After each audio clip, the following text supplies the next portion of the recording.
الله وبركاته الحمد لله رب العالمين والصلاة والسلام على رسوله الكريم وعلى آله وصحبه أجمعين। আজকের দর্শে আমরা বলবো একটি ইবাদতের কথা, যে ইবাদত কথাহীন ইবাদত, গুপ্ত ইবাদত, মনের ইবাদত, আর সেটা হলো ভরসা। আমাদের ভরসা স্থল, প্রত্যেক কাজে ভরসা স্থলকে আল্লাহ। শুরু থেকে ভরসা হবে, শেষ ভরসাও কে? আল্লাহ। যার কেউ নেই তার আল্লাহ আছে, এ কথা ঠিক না। যার কেউ নেই তারও আল্লাহ আছে, যার সবাই আছে তারও আল্লাহ আছে, যার সব কিছু আছে তারও আল্লাহ আছে, যার কিছু নেই তারও আল্লাহ আছে। যার কিছু নেই তারও উচিত আল্লাহর উপরে ভরসা করা, যার সব কিছু আছে তারও উচিত আল্লাহর উপরে ভরসা করা। আমি আপনাদেরকে একটা গল্প শোনাচ্ছিলাম, তা করতে সেদিন আমার গলা খারাপ হয়ে গেল। যে এক লোক বাংলাদেশে যেতেই হবে, টিকিট পাচ্ছিল না, বলল রিয়াজে যাও।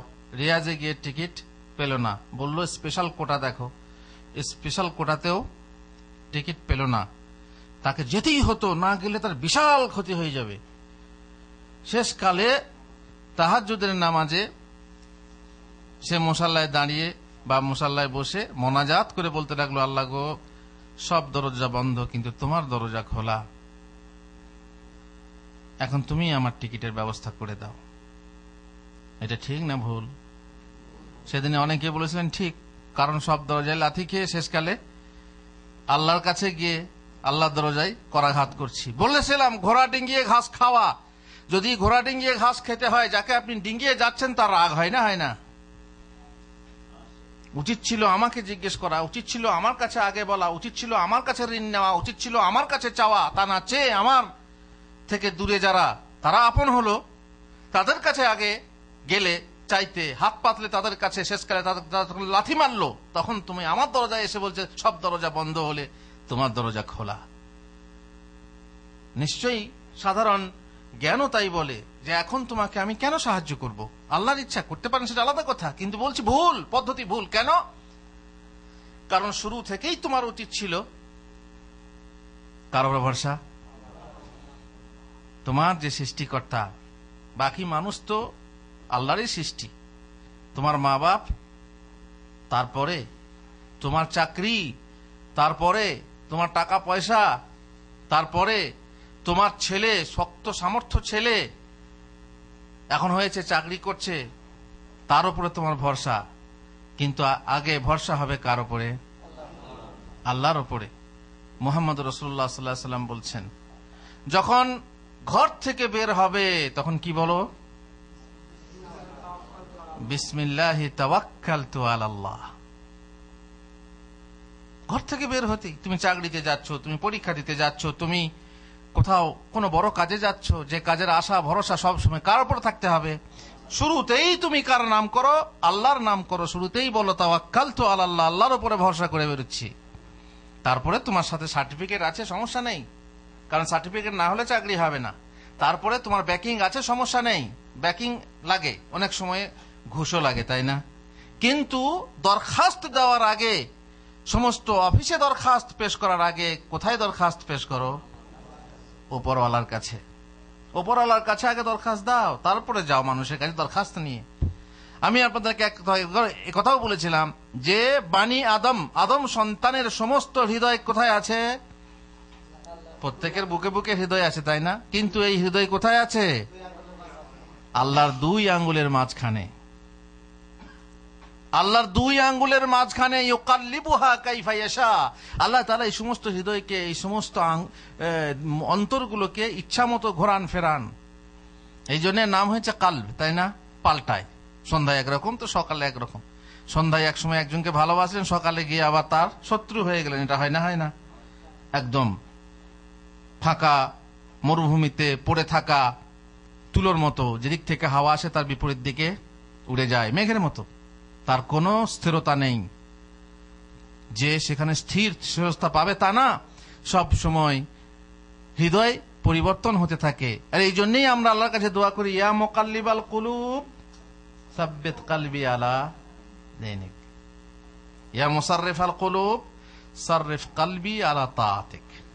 আল্লাহ, হে হৃদয় সময়ের আবর্তনকারী, তুমি তো মানুষের মন, সমস্ত মনকে তুমি আবর্তন করে থাকো, আমার মনকে যেন তোমার দিনের উপরে, আমার মনকে যেন তোমার দিনের ওপরে স্থির রেখো, আমার মন যেন এদিক সেদিক ছুটে না যায়।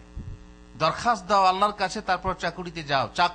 চাকরি তোমার পাকা হবে যদি আল্লাহ তাআলা ওই যে চাকরির ইন্টারভিউ নেবে, যে চাকরি তোমাকে দেবে, সাইন করে দিলে চাকরি হয়ে যাবে, তার হৃদয়টাকে যদি ওখানে পরিবর্তন আল্লাহ আগে করে দেন, তাহলে এখানে কোনো সমস্যাই হবে না, না তোমার ঘুষ লাগবে আর না তোমার। আগে দরখাস্ত ওখানে দাও। প্রথম ভরসা হবে কার উপরে? শেষ ভরসাও আল্লাহরই উপরে ভরসা। আলাল্লাহি ফাতাওয়াক্কালু ইন কুনতুম মুমিনিন, আল্লাহর উপরেই ভরসা করো যদি তোমরা মুমিন হও। আর মুমিন না হলে মাফি মুশকিল, যার উপরে ভরসা করবে করো।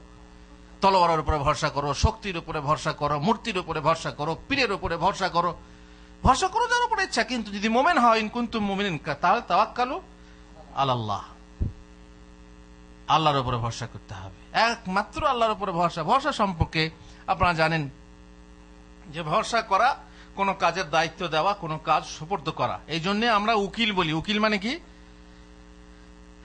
উকিল মানে কি? হ্যাঁ, উকিল মানে হলো প্রতিনিধি, মানে আপনি যে কাজটা আপনার করা উচিত ছিল তা আপনার হয়ে একজন করে দিচ্ছে, এ হচ্ছে উকিল। নিয়ম হচ্ছে যেমন এখানকার কোর্টে আছে, সরাসরি অপরাধীর সাথে কথা বলবে কে? হাকিম বা জজ, এটা হচ্ছে নিয়ম। কিন্তু আপনি বলছেন আমি হয়তো ভাষা বুঝি না, হয়তো আমি বলতে পারবো না, কি আমি ঠিক মতো বোঝাতে পারবো না হাকিমকে, এই জন্য একজন উকিল ধরো। উকিল ধরো, না হয় কোর্টে জিততে পারবে না। যে উকিল ধরা হয়, আর উকিল থেকেই তো তাওয়াক্কুল, তাই না? তার উপরে ভরসা করেন আপনি যে আমার উকিল হচ্ছে, আরে অমুক উকিলের কাছে যা, সেখানে গেলে দেখবি কেস একদম ফাইন, তোর জন্য কি হয়ে যাবে? কেস তুই জিতে যাবি। এই জন্য বড় উকিল ধরতে বলে। আর এই জন্য সেই কোর্টের ওপরে কেয়াস করে আমাদের পীর সাহেবরা বলে উকিল ধরো বাবারা, না হয় পার পাবে না। নিচ মন, হীন মন, ওই উকিল আর এই উকিল, সেই কোর্ট আর এই কোর্ট, সেই বিচারক আর এই বিচারক। কিয়ামতের কোর্টে উকিলের দরকার হবে কেন? দুনিয়াতে দরকার হয় কেন সেটা বোঝো আগে। আমি হুজুর ভাষা জানি না, আল্লাহ তাআলা এত, তোমার ভাষা হাকিম বোঝেন, আল্লাহ বোঝেন না? আমি হুজুর গুছিয়ে বলতে পারবো না, ঠিক আছে, তুমি যদি বুবাও হও, বলতে নাও পারো, তোমার হাকিম, দুনিয়ার হাকিম বুঝতে পারবে না, কিন্তু সে হাকিম পারবে না বুঝতে। তাহলে তোমার উকিল 9 কে 6 কে 9 করতে পারে, আর সেটা হাকিমে ধরার ক্ষমতা নেই। কিন্তু কিয়ামত কোর্টের হাকিম পারবেন না ধরতে আল্লাহ। এই জন্য আল্লাহ খালিকু কুল্লি শাই ওয়া হুয়া আলা কুল্লি শাইইন ওয়াকিল, প্রত্যেকের ওয়াকিল তিনিই। দরকার হলে ফাত্তাকিজু ওয়াকিলা, তাকেই ওকিল ধরো, কাফা বিল্লাহি ওয়াকিলা। আর উকিল হওয়ার জন্য কে যথেষ্ট? আল্লাহই যথেষ্ট। ভরসা করতে হলে তারই উপরে করো। সুতরাং একমাত্র ভরসা স্থলকে আল্লাহ, ভরসা শরীয়ী পরিভাষায় একমাত্র আল্লাহর উপর হৃদয়ে ভরসা রাখা, এ হচ্ছে তাওয়াক্কুল, এটা হচ্ছে ইবাদত। আর শরঈ ভরসা যখন করবেন তাতে আপনার 3টে কর্ম থাকবে। আল্লাহর উপর প্রকৃতপক্ষে সত্যিকার নির্ভর করা, মিছামিছি না। মিছিমিছি না তার মানে ভরসা করছেন, মিছামিছি তা না, সত্য পক্ষে আল্লাহর উপরে ভরসা হতে হবে। মুখে বললাম আর কাজে অন্যরকম। মুখে বললাম বিসমিল্লাহে তাওয়াক্কালতু আলাল্লাহ, মানে বুঝলাম না, আর বেরিয়ে গেলাম ঘর থেকে। ভরসা আছে কার উপরে? আমার অনেক সার্টিফিকেট আছে, তাই না? বাস, আপনি কোর্টে যাচ্ছেন, সেখানে কেস জেতার জন্য আমার উকিল এমন আছে না, হ্যাঁ তাওয়াক্কালতু আলাল্লাহ, কিন্তু সে মানে বোঝে না, বা আল্লাহর উপরে সঠিক ভরসা করে না, তা না, মৌখিক ভরসা না, বরং প্রকৃতপক্ষে ভরসা করতে হবে। নম্বর 2, আল্লাহর প্রতি আস্থা রাখা এবং এই বিশ্বাস করা যে সকল বিষয় কার হাতে? আল্লাহর হাতে। এই জন্য বললাম মানুষের হৃদয় কার হাতে? তুমি কোর্টে জিতবে, হাকিম যে জিতটা তোমার নামে লিখবে কোত্থেকে আসবে? এই কলমের যখন লিখবে, সেই লিখার এটা কোত্থেকে আসবে? ফায়সালাটা আল্লাহর পক্ষ থেকে আগে আসবে। এটাও বিশ্বাস রাখতে হবে যে ফায়সালা কোথায়? আল্লাহর পক্ষ থেকে। নম্বর 3, বৈধ ওসিলা ব্যবহার করা। এ নয় যে ভরসা করার মানে তদবির করা যাবে না। কিরকম? আল্লাহ তাআলা বলেছেন ভরসা করো, আর ভরসা করো মানে আল্লাহর উপর ভরসা করো। রুজির মালিককে, আল্লাহর উপরে ভরসা করো, রুজি আসবে। ফাবতাগু ইনদাল্লাহির রিজক, আল্লাহর কাছে রুজি চাও, আল্লাহর উপরে ভরসা করো। যে রুমে তালা বন্ধ করে ঘরের ভেতরে বসে থাকো, আল্লাহর ইচ্ছায় তোমার কাছে রুজি আসবে মারিয়ামের মতো। কুল্লামা দাখালা আলাইহা যাকারিয়াল মিহরাবা ওয়াজাদা ইনদাহা রিজকা ক্বালা ইয়া মারইয়ামু আন্না লাকি হাযা ক্বালাত হুয়া মিন ইনদিল্লাহ ইন্নাল্লাহা ইয়ারযুকু মান ইয়াশা বিগাইরি হিসাব। মারিয়াম, জাকারিয়া যাচ্ছেন, মারিয়াম কি ব্যাপার তোমার কাছে এই রুজি কোত্থেকে এলো? অসময়ের ফল, এতে তো মৌসুম নয়, এই ফলের কোত্থেকে আসছে? বলছে হুয়া মিন ইনদিল্লাহ, আল্লাহর পক্ষ থেকে। আল্লাহ যাকে ইচ্ছা ইচ্ছা মতো রুজি দেন। বাস, আপনি এই কথা শুনেছেন, দেন রুম বন্ধ করে চুপ করে ঘরে বসে থাকেন, আপনার কাছে রুজি আসবে, তাই না? যদি বলেন আমি মারিয়াম, তো ঠিক আছে, আসবে না। বসে থাকা চলবে না, বসে থাকা চলবে না। কি করতে হবে? রাসূলুল্লাহ সাল্লাল্লাহু আলাইহি ওয়াসাল্লাম বলছেন, লাউ আন্নাকুম তাতাওয়াক্কালুনা আলাল্লাহি হাক্কা তাওয়াক্কুলিহি, যদি তোমরা আল্লাহর উপরে ভরসা করার মতো ভরসা করো, সত্যপক্ষে ভরসা করো, লারুজিকতুম, তাহলে তোমরা রুজি প্রাপ্ত হবে। কামা তুরজাকু আত-তায়র, যেমন পাখি রুজি প্রাপ্ত হয়। কেমন রুজি প্রাপ্ত হবে? যেমন পাখি রুজি প্রাপ্ত হয়। কিভাবে? তাগদু খিমাসান ওয়া তারুহু বিতানা, খালি পেটে বের হয়ে যায় আর ভরা পেটে বাসায় ফেরে। কথা খেয়াল করলেন? রুমে বসে থাকবেন, ঘরে বসে থাকবেন, বইয়ের আঁচল ধরে বসে থাকবেন, নাকি ঘর থেকে বের হতে হবে? পাখি বের হয়ে যায়, তাগদু খিমাসান ওয়া তারুহু বিতানান, বের হতে হবে। আল্লাহ তাআলা বলছেন, ইয়া আইয়ুহাল্লাযীনা আমানু ইযা নুদিয়া লিস-সালাতি মিন ইয়াউমিল জুমআতি ফাসআউ ইলা যিকরিল্লাহ ওয়া যারুল বাই'। এখানে দেখেন, কেনা বেচা কি ব্যবসা, রুজি আনে, তাই না? কিন্তু জুমার দিনে আজান হয়ে গেলে আর না, যাও আল্লাহর জিকিরের দিকে তাড়াহুড়ো করে যাও, আর ব্যবসা বাণিজ্য ত্যাগ করো। তারপরে কি বলছেন আল্লাহ? যালিকুম খায়রুল লাকুম ইন কুনতুম তা'লামুন। তারপরে ফাইজা কুদিয়াতিস সালাতু ফান্তাশিরু ফিল আরদ, ফাইজা কুদিয়াতিস সালাতু, নামাজ শেষ হয়ে গেলে মসজিদে বসে সুবহানাল্লাহ সুবহানাল্লাহ করো, রুজি আসবে, তাই না? কি বলছেন আল্লাহ তাআলা? ফান্তাশিরু ফিল আরদ, দুনিয়ার বুকে ছড়িয়ে পড়ো। দুনিয়া হচ্ছে রুজির ভান্ডার, দুনিয়ার বুকে ছড়িয়ে পড়ো। ওয়াবতাগু মিন ফাদলিল্লাহ, আর আল্লাহর অনুগ্রহ, আল্লাহর রুজি অনুসন্ধান করো। ঘরে বসে থাকলে রুজি আসবে না। এই যে মানুষরা দেখেছেন রাস্তায় বসে থাকে, কিসের জন্য বসে থাকে? রুজির জন্য। আল্লাহ তাআলা কি বলছেন? ওয়াজকুরুল্লাহ কাসীরা লাআল্লাকুম তুফলিহুন, আল্লাহর বেশি বেশি জিকির করো। এদের যদি যারা রাস্তার ধারে বসে রুজি মানুষের কাছে সন্ধান করছে, ভরসা কি মানুষ, এরা আসবে আমাদেরকে তুলে নিয়ে যাবে, আমরা কাজ করব আর আমরা রুজি পাবো। আর আল্লাহর উপরে যদি ভরসা না থাকে, বুঝতে পারছেন? আল্লাহর ইচ্ছা। কথা হলো কি, যে ঘরে বসে থাকলে হবে না, স্ত্রীর আঁচল ধরে বসে থাকলে হবে না, ঘর ছেড়ে, ঘরের মায়ার বন্ধন ছিন্ন করে বের হতে হবে ঘর থেকে। কিসের সন্ধানে? রুজির সন্ধানে। কিন্তু তার আগে কি থাকবে? আল্লাহর উপরে ভরসা। তাহলে আল্লাহর উপরে ভরসার বিপরীত কাজ বা প্রতিকূল কাজ এ নয় যে আমি কিছু তদবির গ্রহণ করলাম, ওসিলা গ্রহণ করলাম। যেমন চাকরি পেতে হলে পরীক্ষা দিতে হয়, আর পরীক্ষা দিয়ে সার্টিফিকেট জোগাড় করতে হয়। নাকি আল্লাহর উপরে ভরসা করবে, বিনা সার্টিফিকেট চাকরি? আল্লাহ দেয় তো এমনিই হবে, তাই না? আল্লাহ দেয় তো এমনিই হবে। বলে আল্লাহ যদি রুজি দেয় তো আমাকে এইখানেই আমি রুজি পাবো, সেটা আলাদা কথা। আল্লাহ যদি ইচ্ছা করেন তাহলে আপনার পাহাড়কে সোনা করে দিতে পারেন, তাই না? সেটা আলাদা কথা। কিন্তু যেটা নিয়ম নীতি সেটা হলো যে আল্লাহর উপরে ভরসা করবেন, কিন্তু সেই সাথে কি করবেন? কাজ করবেন, তদবির করবেন। আল্লাহ যদি ইচ্ছা করেন তো আমার ঘর ধানে ভর্তি করে দেবেন, ঠিক না? চাষ করতে হবে না? তাহলে ভরসা হচ্ছে কি, যে জমির উপরে চাষ, জমিতে চাষ দাও, তারপরে ধান রোপণ করো, তারপরে আল্লাহর উপরে ভরসা করো। তার কারণ অনেক সময় এমন হয় যে আপনি চাষ করছেন অথচ ধান হচ্ছে না, হয় না? হয় না? আল্লাহর ইচ্ছা, কিন্তু আল্লাহর উপরে ভরসা থাকলে, ভরসা করলে এইভাবে করতে হবে, চাষ করো, তারপরে ভরসা রাখো। ওই যে একটা কথা, গল্প মাঝে মাঝে বলি আপনাদেরকে, যে শহীদ মিয়ার গ্রামে গেলাম কোন মাদ্রাসার আদায় করতে কিংবা কিছু করতে। শহীদ মিয়া তখন আমাকে বলে, হুজুর আমার জন্য দোয়া করেন যেন একটা ছেলে হয়, ছেলেকে মানুষ করব, ভালো জায়গায় পড়াবো, লেখাপড়া করাবো, আপনাদের মতো আলেম করব, মদিনায় পাঠাবো। মাশাআল্লাহ, ভালো, আল্লাহ আপনার বরকত দেখ, আল্লাহ যেন আপনার সন্তান দান করুক। তারপরের বছরে গেলাম, একই অবস্থা, পৌষ মাসে আদায় করতে গেছি, ধান আদায় করতে। আবার শহীদ মিয়া কয়, হুজুর দোয়া করেন না আমার জন্য ছেলে হয়। আমি, কি ব্যাপার, ছেলে হয়নি? না, আচ্ছা ইনশাআল্লাহ আল্লাহ আপনাকে ছেলে দেখ, আপনিও এই দোয়া পড়বেন, রাব্বের কি বলে, রাব্বি লা তাযারনি ফারদান ওয়া আনতা খায়রুল ওয়ারিসিন, আল্লাহ রাব্বি হাবলি মিনাস সালিহিন, এসব দোয়া পড়বেন। আচ্ছা ঠিক আছে হুজুর, আচ্ছা ঠিক আছে। তৃতীয় বছরেও গেলাম, ওই একই অবস্থা। আমরা, কি শহীদ মিয়া আপনার এখনো ছেলে হয়নি? না। কত বছর বিয়ে হলো? বলছে হুজুর বিয়েই তো হয়নি।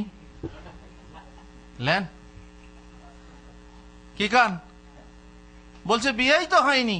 তো তোমার বিয়ে হলো না, আর তুমি ছেলের উপর ছেলে চাইছো, আল্লাহর কাছে দোয়া করছো যে আমি চাই সন্তান। এটা কি করে হতে পারে? এটা কি করে হতে পারে? মোট কথা, আল্লাহর উপরে ভরসা করতে হবে, কিন্তু ভরসার সাথে সাথে কি করতে হবে? তদবির গ্রহণ করতে হবে, না হবে না? রাসূলুল্লাহ সাল্লাল্লাহু আলাইহি ওয়াসাল্লামকে বলা হলো, ইয়া রাসূলুল্লাহ, আমরা কি বা আমি উট বেঁধে ভরসা করব না উট ছেড়ে দিয়ে ভরসা করব? মরুভূমির মাঝে গেছেন, যে মরুভূমিতে একটা গাছের নিচে আপনি আশ্রয় নিয়েছেন, সেখানে বিশ্রাম নেবেন। সাহাবী জিজ্ঞেস করছেন যে আল্লাহর উপরে ভরসা করে উট ছেড়ে দেবো নাকি বাঁধবো, নি আল্লাহর উপরে ভরসা করব? কিরকম মনে হয়? আল্লাহর ভরসা, আল্লাহ যদি চাই তো আমার উট কোথাও যাবে না, তাই না? না, কি করতে হবে? আল্লাহ রাসূল সাল্লাল্লাহু আলাইহি ওয়াসাল্লাম বললেন, কালহা সুম্মা তাওয়াক্কাল আল্লাহ, উটকে বাঁধো, তার উপরে আল্লাহর উপর ভরসা করো, তারপরে আল্লাহর উপরে ভরসা করো। ঠিক এটাই হচ্ছে নিয়ম, যে আপনি তদবির গ্রহণ করবেন, আল্লাহর উপর ভরসা করার সাথে সাথে ঠিক মতো তদবির গ্রহণ করবেন, নচেত আপনার ভরসা মিথ্যা হবে। তাহলে তিনটে শর্ত মনে থাকবে আল্লাহর উপর ভরসা। শেষ শর্তটা কি হলো? যে আপনি ভরসা করার সাথে সাথে তদবির গ্রহণ করবেন। তদবিরের মানে তদবির গ্রহণ করা ভরসার প্রতিকূল নয়। হযরত তোমার শুনলেন ইয়ামান থেকে কিছু লোক এসেছে হজ করতে, তারা নাকি মুতাওয়াক্কিলিন। মুতাওয়াক্কিলিন মানে আল্লাহর উপর ভরসাকারী। তারা সঙ্গে কিছু নিয়ে আসেনি, অথচ আল্লাহ তাআলা কি বলেছেন? ওয়া তাযাওয়াদু ফাইন্না খায়রাজ যাদিত তাকওয়া। তাযাওয়াদু মানে কি? পাথেয় সংগ্রহ করো, হজ করতে যাবে তো পাথেয় সংগ্রহ করো। ওরা বলছে না আমরা মুতাওয়াক্কিলিন আল্লাহ। হযরত তোমার শুনে বললেন ওরা মুতাওয়াক্কিলিন নয়, ওরা হচ্ছে মুতাআকিলিন। তার মানে কি মুতাআকিলিন মানে? তার মানে লোকের কাছে ভিক্ষা করে খাবে, তাই না? যখন দরকার হবে ভিক্ষা পাবে, কিংবা সেই জায়গাতে যাবে যেখানে কিছু পাবে। যদি আল্লাহর উপরে ভরসাকারী হয়, আল্লাহ কি সরাসরি আসমান থেকে মান্না সালোয়ার নাযিল করবেন নাকি? নিশ্চয়ই মানুষের মাধ্যমে তাদের রুজি পাবে। এরা মুতাওয়াক্কিলিন নয়, এরা হচ্ছে মুতাআকিলিন। এরা হচ্ছে খানেওয়ালার দল, লোকের কাছে খেয়ে বেড়াবে। সুতরাং কি করতে হবে? তাযাওয়াদু, তোমরা সঙ্গে পাথেয় সংগ্রহ করে তারপরে তোমরা বের হও, তারপরে আল্লাহর উপরে, তারপরেও না সঙ্গে সঙ্গে আল্লাহর উপরে ভরসা করো। মোট কথা, তৃতীয় শর্ত হলো যে আপনি তদবির করবেন, আল্লাহর উপরে ভরসা রাখার সাথে সাথে তদবির করবেন। খবরদার আল্লাহর উপরে ভরসা করে আপনি চুপ করে বসে থাকবেন না। একটা গল্প মনে আছে, ওই যে নদীতে ডুবে গেছিল একজন, এক অমুসলিম নদীতে ডুবে গেছিল, যে বলছে ভগবান তরাও। তো ভগবান বলছে হাত পা তো নড়াও। হাত পা গুটিয়ে বলছে ভগবান তরাও। আরে ভাই, কমসে কম হাত পা নড়াও তবে না। তুমি সাঁতারটা তো কাটো, আর সাঁতার না কেটেই বাস গা এলিয়ে দিলে ভগবান কি করে তরাবে? মোট কথা, ভগবানের উপরে যদি ভরসা থাকে, আল্লাহর উপরে, আমাদের আল্লাহর কথা, আল্লাহর উপরে ভরসা রাখার সাথে সাথে আপনাকে কি করতে হবে? বাঁচার চেষ্টা করতে হবে, তবে না আল্লাহ বাঁচাবেন। আপনাকে ওসিলা অবলম্বন করতে হবে, মাধ্যম অবলম্বন করতে হবে। এটা তাওয়াক্কুলের বিপরীত নয়। তাহলে বোঝা গেল কি? বৈধ ওসিলা ব্যবহার করা। তাহলে কি অবৈধ ওসিলা? না, অবৈধ ওসিলা না, অবৈধ ওসিলা ব্যবহার করা যাবে না। ভরসা হলো তিন প্রকার। প্রথম নম্বর ভরসা হলো একমাত্র শরিকবিহীন আল্লাহর উপর ভরসা রাখা। এটা কি? ইবাদত। সেই ভরসায় কাউকে শরিক করা যাবে না। আর 2 নম্বর ভরসা হলো শিরিক, গায়রুল্লাহর উপর এমন বিষয়ে ভরসা রাখা যা মহান আল্লাহর বৈশিষ্ট্য। জান্নাত জাহান্নাম কে দেবে? আল্লাহ ছাড়া কেউ আছে?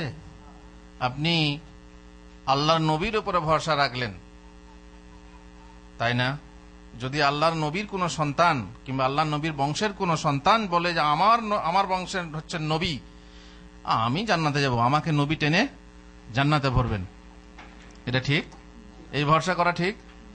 এতে এটা কি হবে? শিরিক হবে, তাই না? শিরিক তো হবেই।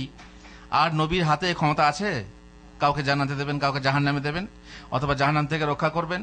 নিজের মা, নিজের বাপ, নিজের ছেলে কিংবা নিজের স্ত্রীকে জাহান্নাম থেকে রক্ষা করার নবীদের ক্ষমতা আছে? আত্মীয়তা থাকা সত্ত্বেও, রক্তের সম্পর্ক থাকা সত্ত্বেও যদি নবীরা নিজেদের আত্মীয়দেরকে রক্ষা করতে না পারেন, তাহলে যার সঙ্গে আপনার আত্মীয়তা নেই, যার সঙ্গে রক্তের সম্পর্ক নেই, খালি নজর নেওয়াজের সম্পর্ক আছে, 2-4 টাকার বিনিময়ে 500 টাকা কি 200 টাকা দিয়ে নজর নিয়াজ করে আপনি বায়াত করে সম্পর্ক কায়েম করে নিয়েছেন এবং তার উপরে ভরসা রাখছেন কিয়ামতের দিনে সে আপনাকে জান্নাতে নিয়ে যাবে, তাই না? এ ভরসা কি ভরসা হলো? নবীর উপরে যদি ভরসা না রাখা চলে, তাহলে নবীর থেকে নিচু মানের যারা, তাদের উপর ভরসা রাখা যাবে? কোন ক্রমেই না। আর যাদের সঙ্গে আত্মীয়তার সম্পর্ক আছে, আপনার আব্বা যদি বিশাল বড় আলেম হন, আপনি যদি আব্বাজানের উপরে ভরসা রাখেন, আমার আব্বাজান বড় আলেম, তিনি কিয়ামতের দিনে সুপারিশ করে আমাকে জান্নাতে নিয়ে যাবেন, ভরসা রাখা যাবে? মোটেই না। অমক মূর্তির কাছে আগে ওই যে মক্কার কাফেররা, কুরাইশরা, মুশরিকরা, পৌত্তলিকরা যে মূর্তি পূজা করত, কি কারণে মূর্তি পূজা করত? তারা মূর্তি পূজা করত, তারা জানতো যে এরা আল্লাহ নয়, ঠিক না? জানতো যে এরা আল্লাহ নয়, আল্লাহ একজন আছেন, কিন্তু তারা এটা মনে করত যে হাউলাই শুফাআউনা ইনদাল্লাহ, ওরা আল্লাহর কাছে আমাদের জন্য সুপারিশ করবে, লিয়ুকাররিবুনা ইলাল্লাহি যুলফা, এরা আমাদেরকে আল্লাহর নৈকট্য দান করবে। এই রকম ভরসা তাদের উপরে রাখতো বলেই তাদের পূজা করতো, নমো নমো নমো, বিভিন্ন যে নিয়ম ছিল সে যুগের পূজা করত, ভরসা ছিল তাদের উপরে। আমরাও যদি কারো উপরে ভরসা করি আর কোনো বাবার পূজা দিতে থাকি, নজর নিয়াজ, ফসলের সময় ফসল, গাছের পেয়ারাটা প্রথম পেয়ারা ধরেছে, প্রথম পেয়ারাটা হুজুরে খাবে, তাই না? মাঠে আপনার কি বলে বৃত্তিকে কি বলে তরমুজ, বহু তরমুজের ফসল, প্রথম ফসলটা কে খাবে? হুজুরের বাড়ি যাবে। এইভাবে প্রথম ধান, আমাদের দেশে নবান্ন বলে, নবান্ন করে, আপনাদের দেশে নবান্ন করে, নতুন অন্ন, নবান্ন, নব অন্ন, এই নবান্ন কোথায় যাবে? প্রথমে হুজুরের বাড়ি যাবে।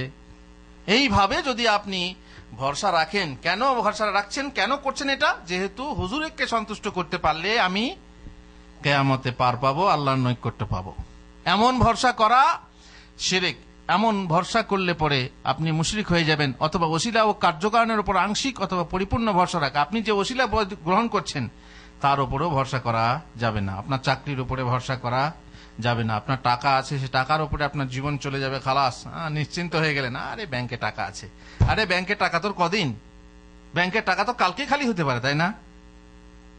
এইভাবে যারা, যে বললাম আরাফাতের মাঠে আরাফাতের ময়দানে একজনকে বললাম, ভাই আল্লাহর কাছে দোয়া করো, আল্লাহর কাছে চাও, এইটা চাওয়ার সময় বলছে কি চাইবো, 5 তলা বিল্ডিং আছে, 5খানা গাড়ি আছে, এ আছে সে আছে, আবার কি দরকার আছে?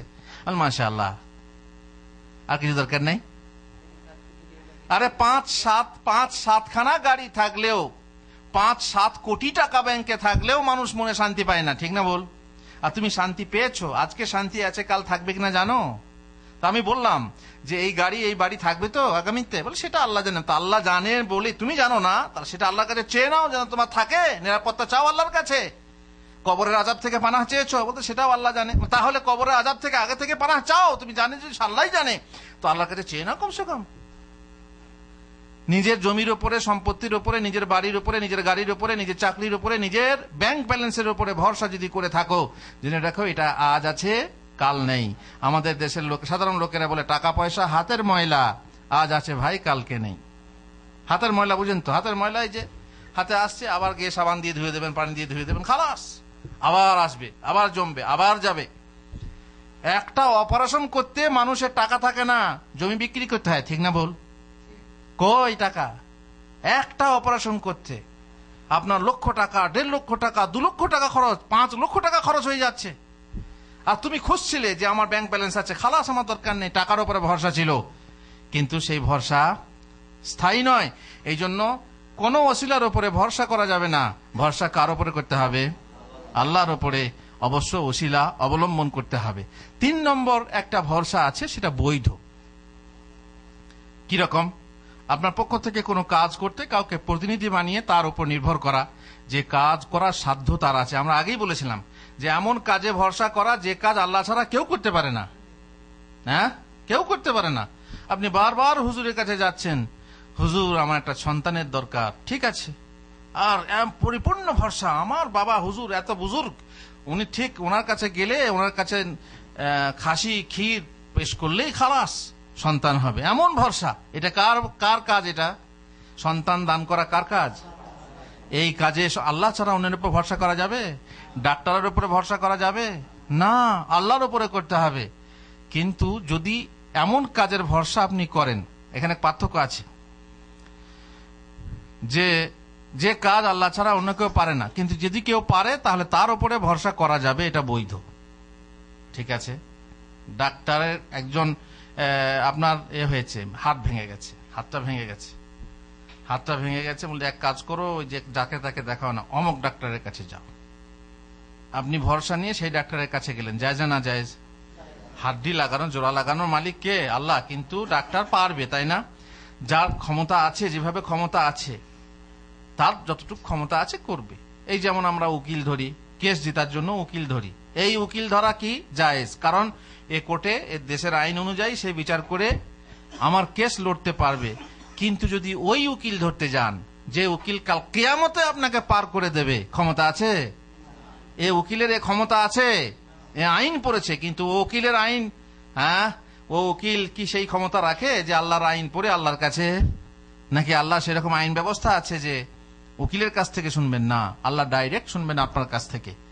আপনি অপরাধী, আপনার কাছ থেকে ডাইরেক্ট শোনা হবে। আপনি যদি বোবা হন, কথা বলতে নাও পারেন, আপনার অন্তর্যামী তিনি হচ্ছেন অন্তর্যামী, আপনার অন্তরের খবর তিনি বুঝে নেবেন, দরকার নেই কোনো উকিলের। মোট কথা এই হচ্ছে বৈধ, যে বৈধ ভরসা, সেই কাজে, যে কাজ আল্লাহ ছাড়া অন্য পারবে, সেই কাজে ভরসা রাখা বৈধ। তাওয়াক্কুল ও তাওকিলের মাঝে পার্থক্য। তাওয়াক্কুল, ভরসা করা, হলো অন্তরের গুপ্ত কর্ম, আর তাওকিল হলো বাহ্যিক কর্ম। কিরকম কথা? আপনি ভরসা করছেন, এই ভরসার খবর, আপনি কার উপরে ভরসা করছেন, এটা কি আপনি বাড়ি থেকে কাউকে বলতে পারবেন যে কার উপরে ভরসা করছেন? কিন্তু তাওকিল যখন করছেন, কাউকে উকিল বানাচ্ছেন, তখন তো লোকে দেখতেই পাবে যে আপনি একজনকে আমিন বলে একজন উকিল আছে, তাকে আপনি ধরেছেন, তাকে টাকা পয়সা দিয়েছেন, কাগজপত্র দিয়েছেন, সে আপনার কেস চালাবে। এটা হচ্ছে বাহ্যিক কর্ম। কিন্তু ভরসা করাটা কিসের কর্ম? আন্তরিক কর্ম বা অন্তরের কর্ম। আল্লাহ তাআলা বলছেন, ওয়া আলাল্লাহি ফাতাওয়াক্কালু ইন কুনতুম মুমিনিন। এটা আসলে হচ্ছে কার কথা? কার কথা এটা? এটা তো কোরআনে আছে, আল্লাহর বাণী, কিন্তু কথাটা কার? ওয়া আলাল্লাহি ফাতাওয়াক্কালু ইন কুনতুম মুমিনিন। এটা মুসা নবীর কথা। মুসা নবীর কথা। মুসা যখন তার জাতিকে বললেন যে মুসা, বানী ইসরাইল, তোমাদেরকে আল্লাহ তাআলা সারা বিশ্বের উপরে প্রাধান্য দিয়েছেন, তোমাদেরকে বাদশা বানিয়েছেন, তোমাদের মধ্যে আম্বিয়া পাঠিয়েছেন, হ্যাঁ, অতএব ইয়া কওমি ইদখুলুল আরদাল মুকাদ্দাসাতাল্লাতী কাতাবাল্লাহু লাকুম ওয়া লা তারতাদ্দু আলা আদবারিকুম ফাতানকালিবু খাসিরিন। চলো, আরদে মুকাদ্দাসা মানে পবিত্র শহর কি? জেরুজালেম। এখানে প্রবেশ করো, এখানে প্রবেশ করো, আল্লাহ তাআলার হুকুম। এই জমিন তোমাদের নামে লেখা হয়েছে। এই জন্য আজকাল বর্তমানে ইসরায়েলিরা দাবি করছে না যে এই জমি আমাদের নামে লেখা আছে। ইহুদিরা দাবি করছে যে আমাদের লেখা আছে। লেখা আছে সেই যুগের, মানে বানী ইসরায়েলের জন্য, ইহুদিদের জন্য না। ইহুদি হচ্ছে পরবর্তী ধর্ম, কিন্তু বানী ইসরায়েল তার মানে সেই যুগের মুসলমানদের জন্য। অতএব কিয়ামত পর্যন্ত মুসলমানদের জন্য সেই জমিন লিখে দেওয়া হয়েছে। মুসা নবী বললেন, চলো ঢোকো। তখন বলল, কালু ইয়া মুসা ইন্না লান নাদখুলাহা হাত্তা ইয়াখরুজু মিনহা, কালু ইয়া মুসা ইন্না ফিহা কওমান জাব্বারিন। সর্বনাশ, সেখানে বিশাল প্রতাপশালী জাতি আছে, আমরা সেখানে ঢুকবো না, আমরা সেখানে ভয় পেয়ে গেল। ওয়াইন্না লান নাদখুলাহা হাত্তা ইয়াখরুজু মিনহা, তারা বের না হওয়া পর্যন্ত আমরা সে শহরে যাব না। মূসা তখন কালা রাজুলানি মিনাল্লাযিনা আনআমা আল্লাহু আলাইহিম আদখুলু আলাইহিমুল বাব, ওদের মধ্যে দুজন ভালো লোক ছিল, তাই না? কালা রাজুলানি মিনাল্লাযিনা ইয়াখাফুনা আনআমা আল্লাহু আলাইহিম আদখুলু আলাইহিমুল বাব, তারা আল্লাহকে ভয় করত, তাদের মধ্যে ছিল, তারা আল্লাহ তাদের প্রতি অনুগ্রহ করেছিলেন বা ইনাম দিয়েছিলেন। তারা বলল, এক কাজ করো হে জাতি, তোমরা আলাইহিম উদখুলু বাব, তোমরা দরজা প্রবেশ করো, ওয়া আলাল্লাহি ফাতাওয়াক্কালু ইন কুনতুম মুমিনিন। মূসা নবীর এই যে কওমের মধ্যে এই দুটো লোকের মুখ দিয়ে এই কথা বলা হয়েছিল যে ওয়া আলাল্লাহি ফাতাওয়াক্কালু ইন কুনতুম মুমিনিন, তোমরা আল্লাহর উপরই ভরসা করো যদি তোমরা মুমিন হও। তবুও জাতি কি জানেন তো ইহুদি জাতি কেমন? তারা কি বললো জানেন? কালু ইয়া মূসা ইন্না লান নাদখুলাহা আবাদাম মা দামু ফিহা ফাযহাব আনতা ওয়া রাব্বুকা ফাকাতিলা ইন্না হাহুনা কাঈদুন। এই কথা বলা সত্ত্বেও যে আল্লাহর উপরে ভরসা করো, তারা বলল, মূসা আমরা ওখানে প্রবেশ করব না, কখনোই প্রবেশ করব না, তুমি যাও, তোমার রব প্রতিপালক যাক, মানে আল্লাহ যাক, না যুদ্ধ করুক। যুদ্ধ করতে ভয় খাচ্ছিল।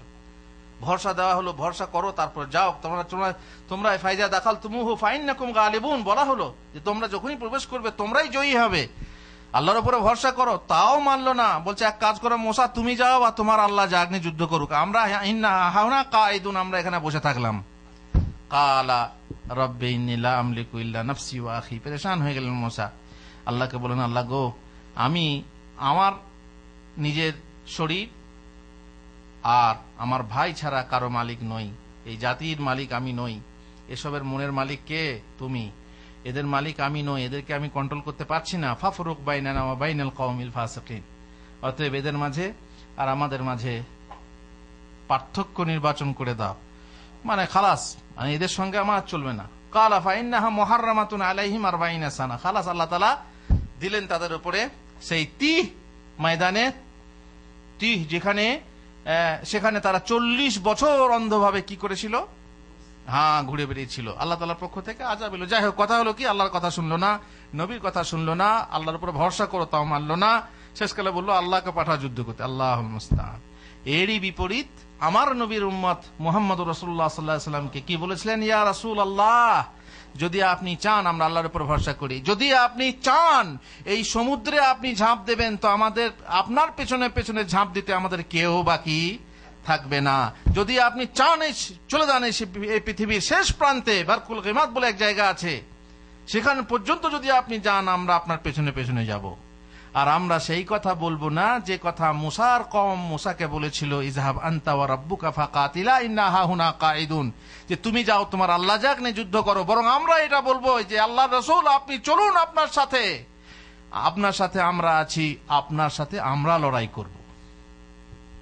এ হলো আমার নবীর উম্মতের কথা, নবী সাল্লাল্লাহু আলাইহি ওয়াসাল্লাম সাথী সঙ্গীদের কথা। ভরসা, আল্লাহর উপরে ভরসা থাকলে কোনো সমস্যা হবে না। এই জন্য বলছিলাম, প্রথম ভরসা কার করতে হবে? শেষ ভরসা কার করতে হবে? আল্লাহ। যার কেউ নেই সে কার ভরসা করবে? যার সবাই আছে তার কার ভরসা করবে? যার কিছুই নেই সে কার উপরে ভরসা করবে? যার সব কিছু আছে সে কার উপরে ভরসা করবে? আল্লাহর উপরে ভরসা করবে। ওসিলার উপরে ভরসা করলে সে ওসিলা অনেক সময়ে কাজ দেয় না, এই জন্য তার উপরে ভরসা করে লাভ নেই। একমাত্র আল্লাহর উপরে ভরসা করতে হবে। আল্লাহর উপরে ভরসা করলে আল্লাহই হচ্ছেন হাসবুনাল্লাহু ওয়া নি'মাল ওয়াকিল। ওয়াকিল আপনার কে ভালো? যার জন্য বললেন ওয়া কাফা বিল্লাহি ওয়াকিলা, ওকিল হওয়ার জন্য কে যথেষ্ট? আল্লাহর জন্য, আল্লাহই যথেষ্ট। ফাত্তাখিজুহু ওয়াকিলা রাব্বুল মাশরিকি ওয়াল মাগরিবি লা ইলাহা ওয়া বাইন রাব্বুল মাশরিকি ওয়াল মাগরিবি লা ইলাহা ইল্লাহু ফাত্তাখিযহু ওয়াকিলা, তার মানে পূর্ব পশ্চিমের রব, তাকেই তোমরা ওকিল বানাও, ওকিল ধরো, আর বলো হাসবুনাল্লাহু ওয়া নি'মাল ওয়াকিল, যে আমাদের জন্য কে যথেষ্ট? আল্লাহ যথেষ্ট, আর তিনিই হচ্ছেন উত্তম উকিল। তার থেকে উত্তম উকিল কেউ হতে পারবে না। সুতরাং শেষ কথা আমরা বলি হাসবুনাল্লাহু ওয়া নি'মাল ওয়াকিল। আমাদের দুশমনদের বিরুদ্ধে হাসবুনাল্লাহু ওয়া নি'মাল ওয়াকিল, আমাদের বিরোধীদের বিরুদ্ধে হাসবুনাল্লাহু ওয়া নি'মাল ওয়াকিল। আর এই কথা বলেছিলেন তখনই যখন লোকেরা, শত্রুরা আল্লাহর নবীকে নিশ্চিহ্ন করার জন্য এসেছিল। লোকে বলেছিল যে ক্বালু ইন্নান নাসা ক্বাদ জামাউ লাকুম ফাখশাউহুম, লোকেরা তোমাদের বিরুদ্ধে জমায়েত হয়েছে, ভয় করো ভয় করো। তখন তারা কি বলে, ক্বালু ফাযাদাহুম ঈমানা ওয়া ক্বালু হাসবুনাল্লাহু ওয়া নি'মাল ওয়াকিল। অতএব আমাদের বিরুদ্ধে যে শত্রুরা জমায়েত হয়েছে সারা বিশ্ব থেকে, তারা একতাবদ্ধ হয়ে চেষ্টা করছে মুসলিমকে নিধন করার জন্য, মুসলিমদেরকে নিশ্চিহ্ন করার জন্য। বিশেষ করে যারা আসল মুসলিম, খাঁটি মুসলিম, সেই মুসলিমদেরকে ধ্বংস করার জন্য বহু নামধারী মুসলিমও উঠে পড়ে লেগেছে। আমরা তাদের বিরুদ্ধে বলি হাসবুনাল্লাহু ওয়া নি'মাল ওয়াকিল। ওয়া সাল্লাল্লাহু আলা নবিয়িনা মুহাম্মদ ওয়া আলা আলিহি ওয়া সাহবিহি আজমাইন।